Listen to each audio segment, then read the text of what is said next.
നമസ്കാരം. മലയാളി വാർത്തയിലേക്ക് എല്ലാ മാന്യപ്രേക്ഷകർക്കും സ്വാഗതം. നമ്മുടെ തിരുവനന്തപുരം മേയർ ആര്യ രാജേന്ദ്രൻ ഇപ്പോൾ ഈ സ്ഥാനാർത്ഥിയായിട്ട് മത്സരിക്കുന്നില്ല. അപ്പോൾ മേയർ സ്ഥാനം കൊടുത്തില്ല, അല്ലെങ്കിൽ വീണ്ടും മത്സരിക്കാൻ അവസരം നൽകിയില്ല എന്നടക്കമുള്ള വിവാദങ്ങളൊക്കെ ഉയർന്നതാണ്. അതിന് പിന്നാലെ കോഴിക്കോട്ടേക്ക് പോകുന്നു, അല്ലെങ്കിൽ പാർട്ടി അനുവദിച്ചാൽ താൻ കോഴിക്കോട് സെറ്റിലാകും എന്നൊരു പ്ലാനൊക്കെ ഉണ്ടായിരുന്നു എന്നടക്കമുള്ള വിവരങ്ങളും വന്നതാണ്. എന്തായാലും മേയർ ഉടനൊന്നും തിരുവനന്തപുരം വിട്ടു പോകുന്നില്ല എന്ന സന്തോഷ വാർത്തയാണ് ഇപ്പോൾ പുറത്തു വരുന്നത്.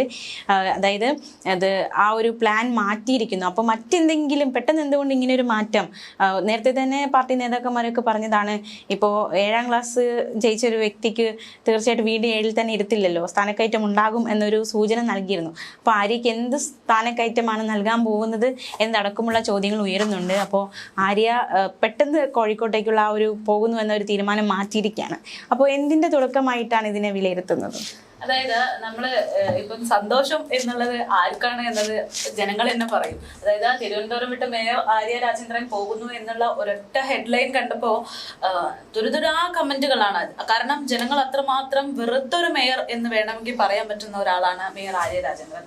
അപ്പോൾ സന്തോഷം ആർക്കാണ് എന്നത് ഒരുപക്ഷെ പാർട്ടിക്ക് മാത്രമായിട്ട് ഒതുങ്ങുന്ന ഒരു കാര്യമാണ്. അതും പാർട്ടിയിലെ പലർക്കും ഇഷ്ടമില്ലാത്ത ഒരാൾ കൂടെയാണ് എന്ന് പറയേണ്ടിയിരിക്കുന്നു. എന്തായാലും മേയർ ആര്യ രാജേന്ദ്രൻ ഈ പറയുന്നത് പോലെ തിരുവനന്തപുരത്ത് തന്നെ തുടരുകയാണ് എന്ന് പറയുമ്പോൾ അത് ശരിക്കും ഇപ്പോൾ ഉണ്ടാകുന്ന വിവാദങ്ങളൊക്കെ പാർട്ടി ഒരുപാട് പിടിച്ചുലയ്ക്കുന്നുണ്ട് എന്നതിന്റെ ഒരു ഉദാഹരണമാണ്. കാരണം തദ്ദേശ തെരഞ്ഞെടുപ്പ് പ്രഖ്യാപിച്ച അന്ന് മുതൽ കേൾക്കുന്ന പേര് മേയർ ആര്യ രാജേന്ദ്രൻ്റെതാണ്. സാധാരണഗതിയിൽ ഒരു തിരഞ്ഞെടുപ്പ് വരുമ്പോൾ അവിടെ ഉണ്ടാകുന്ന സ്ഥാനാർത്ഥികൾ ആ സ്ഥാനാർത്ഥി എന്ത് ഇതിനു മുമ്പ് ചെയ്തു, ഇനി എന്ത് ചെയ്യും എന്നതിനെ കുറിച്ചൊക്കെയാണ് സംസാരമെങ്കിൽ തിരുവനന്തപുരത്ത് അതൊക്കെ മാറിയിട്ട് ഈ മേയർ ആര്യ രാജേന്ദ്രന്റെ പേര് തന്നെ പറയേണ്ടി വരുന്നു, അല്ലെങ്കിൽ വിമർശനങ്ങൾ അത് തന്നെയാണ് വരുന്നത് എന്നുള്ളതാണ്.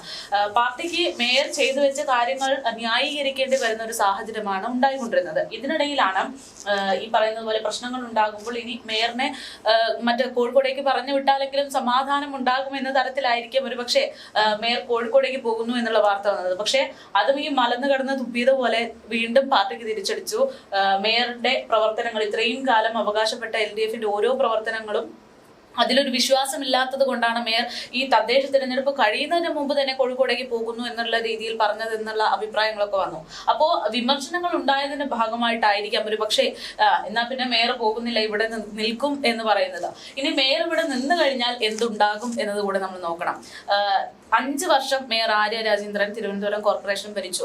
ഏറ്റവും പ്രായം കുറഞ്ഞ മേയറാണ്. തിരുവനന്തപുരത്തിന് ഇന്ന് ഈ കാണുന്ന വികസന രീതിയിലേക്ക് കൊണ്ടുവന്നത് മേയർ തന്നെയാണ് എന്നാണ് പാർട്ടി ഉൾപ്പെടെ അവകാശപ്പെടുന്നത്. പക്ഷെ മേയറുടെ പേര് പറഞ്ഞ് വോട്ട് വാങ്ങാനുള്ള ധൈര്യം പാർട്ടിക്കില്ല. കാരണം കിട്ടുന്ന വോട്ട് കൂടെ പോയി കിട്ടും എന്നുള്ള ഒരു ധാരണയിലേക്ക് പാർട്ടിയിലെ മുതിർന്ന നേതാക്കന്മാർ എത്തിക്കഴിഞ്ഞു. ആര്യയെ മേയറാക്കിയ സമയം മുതൽ തന്നെ പാർട്ടിക്കുള്ളിൽ വലിയ വിയോജിപ്പുകൾ ഉണ്ടായിട്ടുണ്ട്. അത് ഒന്നാമത്തെ കാര്യം എന്ന് പറയുന്നത് ധാർഷ്ട്യം തന്നെയാണ്. യദുവിനെ പോലുള്ള ഒരുപാട് സാധാരണക്കാരായ ജനങ്ങൾ മാത്രമല്ല മേയറിന്റെ ധാർഷ്ട്യം നേരിട്ട് കണ്ടവർ അല്ലെങ്കിൽ അനുഭവിച്ചത്. പാർട്ടിക്കുള്ള മുതിർന്ന നേതാക്കന്മാരോട് പോലും 21ാം വയസ്സിൽ മേയറായിട്ടുണ്ടെങ്കിൽ എനിക്കറിയാം ഇവിടെ എന്ത് ചെയ്യണമെന്ന് സ്വന്തം നേതാക്കന്മാരോട് പോലും പറയുന്ന ഒരു രീതി മേയർക്കുണ്ട്. അത് മാത്രമല്ല, സാധാരണഗതിയിൽ ഏത് ഇലക്ഷനിൽ ആരൊക്കെ ജയിച്ചു കഴിഞ്ഞാലും ഇപ്പോൾ ഒരു മന്ത്രി എന്ന് പറയുമ്പോൾ ആ മന്ത്രിയുടെ മാത്രമല്ല തീരുമാനം, സ്വാഭാവികമായിട്ടും പാർട്ടിക്കുള്ളിലും പാർട്ടിയുടെ തീരുമാനങ്ങളൊക്കെ ഉണ്ടാകാറുണ്ട്. പക്ഷേ പല വിഷയങ്ങളിലും ഇത്തരത്തിലുള്ള തീരുമാനങ്ങൾ, അഭിപ്രായങ്ങൾ വരുമ്പോൾ അതിനെ മാനിക്കാൻ മേയർ ആര്യ രാജേന്ദ്രന് ബുദ്ധിമുട്ടാണ് എന്ന തരത്തിൽ പല നേതാക്കന്മാരും വ്യക്തമാക്കിയിട്ടുമുണ്ട്. അതാണ് ഈ പാർട്ടിക്കുള്ളിൽ മേയറോടുള്ള വിയോജിപ്പ് എന്ന് പറയുന്നത്. തലമുതിർന്ന നേതാക്കന്മാരെ ഒരു കസേര കിട്ടുമെന്ന് പ്രതീക്ഷിച്ചിരിക്കുന്ന സമയത്താണ് അവരുടെയൊക്കെ പ്രതീക്ഷ തളർത്തിക്കൊണ്ട് മേയർ ആര്യ രാജേന്ദ്രൻ മേയർ കസേരയിൽ കയറിയിരിക്കുന്നത്. അപ്പോ ഒരുപക്ഷെ ജനങ്ങളും പ്രതീക്ഷിച്ചു കാണും, ഏറ്റവും പ്രായം കുറഞ്ഞ കുട്ടിയാണ്, ഈ കാലത്തുള്ള പ്രശ്നങ്ങൾ കണ്ടറിഞ്ഞ കുട്ടിയാണ്, ജനിച്ചപ്പോൾ മുതൽ മേയർ തന്നെ പറയുന്നുണ്ട്, ജനിച്ചപ്പോൾ മുതൽ തന്നെ ഞാൻ പാർട്ടിയുടെ ഒപ്പം ജീവിച്ച ഒരാളാണെന്ന്. അപ്പോൾ ജനങ്ങൾക്ക് എന്താണ് വേണ്ടതെന്ന് കൃത്യമായിട്ട് മേയർക്ക് അറിയാം. പക്ഷെ അത് എത്രത്തോളം ചെയ്തു എന്നുള്ളതാണ് ചോദ്യം. തുടക്കം മുതൽ ഈ 5 വർഷം മേയർ ആര്യ രാജേന്ദ്രൻ ചെയ്ത കാര്യങ്ങൾ എന്താണെന്ന് ചോദിച്ചാൽ, നല്ലൊരു പ്രവർത്തനം ചെയ്യുന്നതിനേക്കാൾ നമുക്ക് ഓർമ്മ വരുന്നത് ഒരുപാട് അഴിമതി കഥകളാണ്.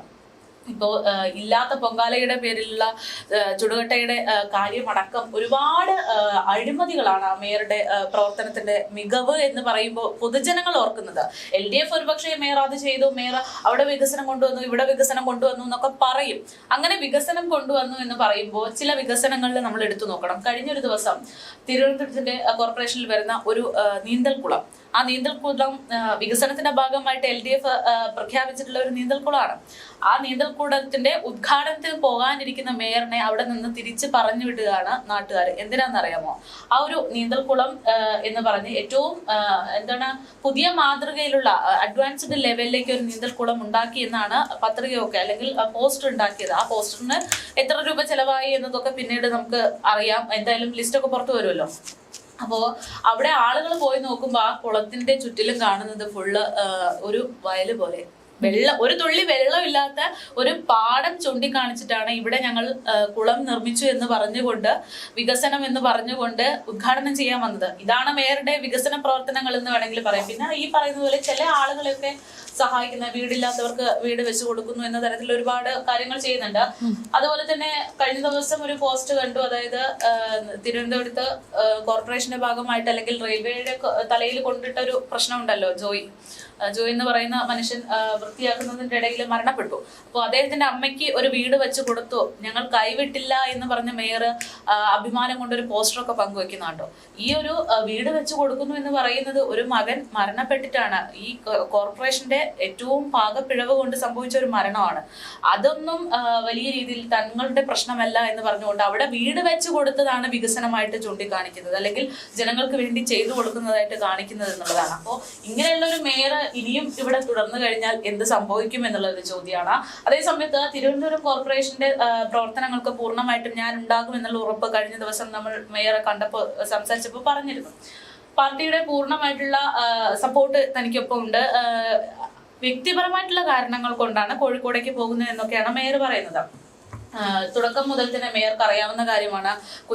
കുഞ്ഞിനെയും കൊണ്ടും ജോലിക്ക് പോയിട്ടുള്ള ആളാണ്.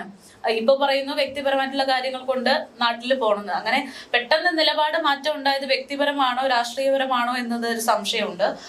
പക്ഷേ ഇതിനിടയിൽ ഇത്തരത്തില് മേയർക്കെതിരെ ഒരു വിമർശനം വരുമ്പോൾ പാർട്ടി പറയുന്നത് 8ാം ക്ലാസ് പഠിച്ചൊരു കുട്ടിയെ വീണ്ടും 8ാം ക്ലാസ്സിൽ ഇരുത്തണ്ട, അല്ലെങ്കിൽ 10ാം ക്ലാസ്സിൽ പഠിച്ചൊരു കുട്ടിയെ എന്തിന് 8ാം ക്ലാസ്സിലേക്ക് ഇരുത്തണം എന്നുള്ള രീതിയിൽ, അതായത് മുന്നോട്ടൊരു കസേര മേയർക്ക് വാഗ്ദാനം ചെയ്തു കഴിഞ്ഞു എന്ന് പറയുന്നു. ഒരു മേയറായിരുന്നപ്പോഴേ ഇതാണ് അവസ്ഥയെങ്കിൽ ഇനി ഒരു മന്ത്രിയായി കഴിഞ്ഞാൽ എന്തായിരിക്കും എന്നുള്ളതൊരു ചോദ്യമാണ്.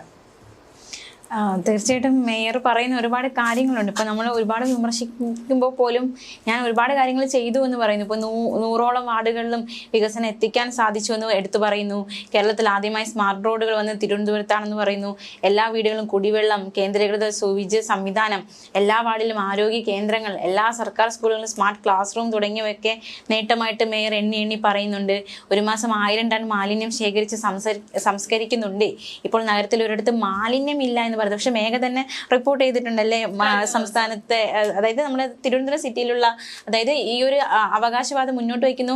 നഗരത്തിൽ ഒരിടത്തും മാലിന്യമില്ല എന്ന് പറയുന്നെങ്കിൽ പോലും മാലിന്യമുള്ള നഗരത്തിന്റെ ഹൃദയഭാഗം എന്ന് വേണമെങ്കിൽ പറയാം. തമ്പാനൂർ എന്ന് പറയുന്നത് റെയിൽവേ ഒരു ഭാഗത്ത്, KSRTC മറ്റൊരു ഭാഗത്ത്. പൊതുജനങ്ങൾ മാത്രമല്ല, മുതിർന്ന നേതാക്കന്മാരൊക്കെ തലസ്ഥാനത്തേക്ക് എപ്പോഴും വരികയും പോവുകയും ചെയ്യുന്നതാണ്.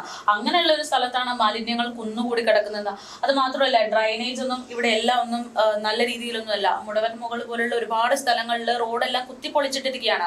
അതിന്റെ പ്രധാന കാരണം എന്ന് പറയുന്നത് ഈ ഡ്രൈനേജ് സിസ്റ്റം പഴയതാണ്, ഒരുപാട് വർഷങ്ങൾക്ക് മുന്നേയുള്ള സിസ്റ്റമാണ്. അപ്പം കാലാവസ്ഥ മാറുന്നുണ്ട്. നമ്മുടെ പ്രത്യേകിച്ച് ഈ മഴക്കാലം, വെള്ളപ്പൊക്കത്തിന് ശേഷം ഒരുപാട് രീതിയിൽ കാലാവസ്ഥയുടെ രീതിയിൽ തന്നെ മാറ്റം വന്നിട്ടുണ്ട്. അപ്പോൾ ആ സിസ്റ്റം ഒക്കെ മാറ്റി പണിയേണ്ടുന്ന സമയം, മുടവൻ മുകൾ എന്ന് പറയുന്നത് മേയറുടെ സ്വന്തം സ്ഥലം കൂടെയാണ്. അവിടെ പോലും വരാത്ത വികസനത്തിന്റെ നേട്ടങ്ങളാണ് ഈ പറയുന്നത് എന്ന് പറയുമ്പോൾ ചിരി തന്നെ മാത്രമേ വരുള്ളൂ. എന്തായാലും കോർപ്പറേഷനിൽ മത്സരം തുടരുന്ന സാഹചര്യത്തില് മേയറിന്റെ ഒരു ഇടപെടൽ കൂടെ നമുക്ക് പറയേണ്ടതുണ്ട്. അതായത് ഇത്തരത്തില് മേയർ സ്വയം ഞാനാണ് ഇവിടുത്തെ രാജാവ് എന്ന് സ്വയം പറഞ്ഞുകൊണ്ടിരിക്കുന്ന ഒരു രീതിയില് ഇടയിൽ നമുക്ക് ഒരു കാര്യം കൂടെ പറയാതെ പോകാൻ പറ്റില്ല. കാരണം തദ്ദേശ തെരഞ്ഞെടുപ്പ് നടക്കുകയാണ്. ഇതിനിടയിൽ ഏറ്റവും പ്രായം കുറഞ്ഞ മേയറെ കവച്ചു വെട്ടാൻ വേണ്ടി വൈഷ്ണായി എന്ന് പറയുന്ന ഒരു സ്ഥാനാർത്ഥി വരുന്നു.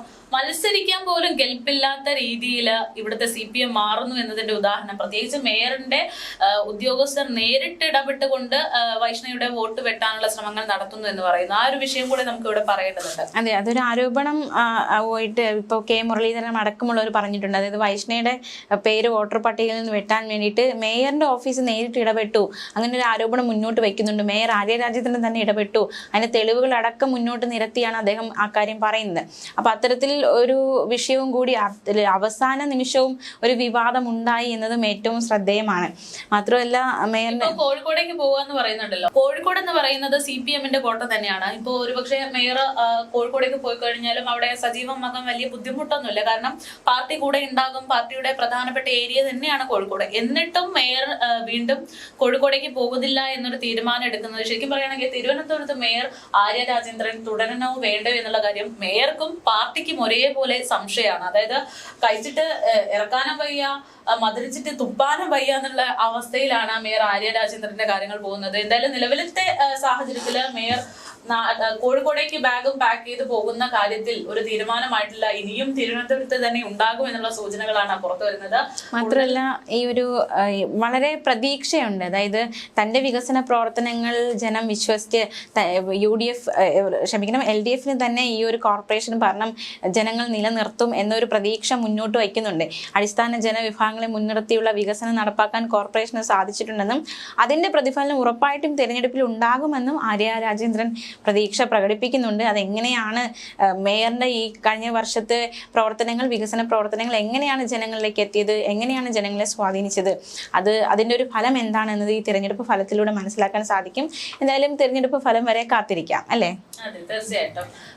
തെരഞ്ഞെടുപ്പിൽ ഈ പറയുന്നത് പോലെ UDF-ഉം BJP ആണ്, അല്ല LDF-ഉം BJP ആണ് തിരുവനന്തപുരം കോർപ്പറേഷനിൽ നോർമലി ഒരു മത്സരം ഉണ്ടാകാറ്. പക്ഷെ ഇത്തവണ അത് മാറി LDF-ഉം UDF-ഉം ആകുന്ന ഒരു സാഹചര്യം ഉണ്ട്. അങ്ങനെയാണെങ്കിൽ എന്തായാലും സ്വാഭാവികമായിട്ടും പൊതുജനങ്ങൾ ഇപ്പൊ പറയുന്നത് UDF-നുള്ള സാധ്യതയുണ്ട് എന്നുള്ളതാണ്. മേയറുടെ അവകാശവാദങ്ങളും ആത്മവിശ്വാസവും ഒക്കെ അറിയാൻ ഇനി കുറച്ച് ദിവസങ്ങൾ മാത്രമേ ബാക്കിയുള്ളൂ. ചെയ്തു വെച്ചിരിക്കുന്ന 5 വർഷത്തെ പ്രവർത്തനങ്ങൾ, അതിനുള്ള മറുപടി ജനങ്ങൾ തന്നെ നൽകുന്നതായിരിക്കും.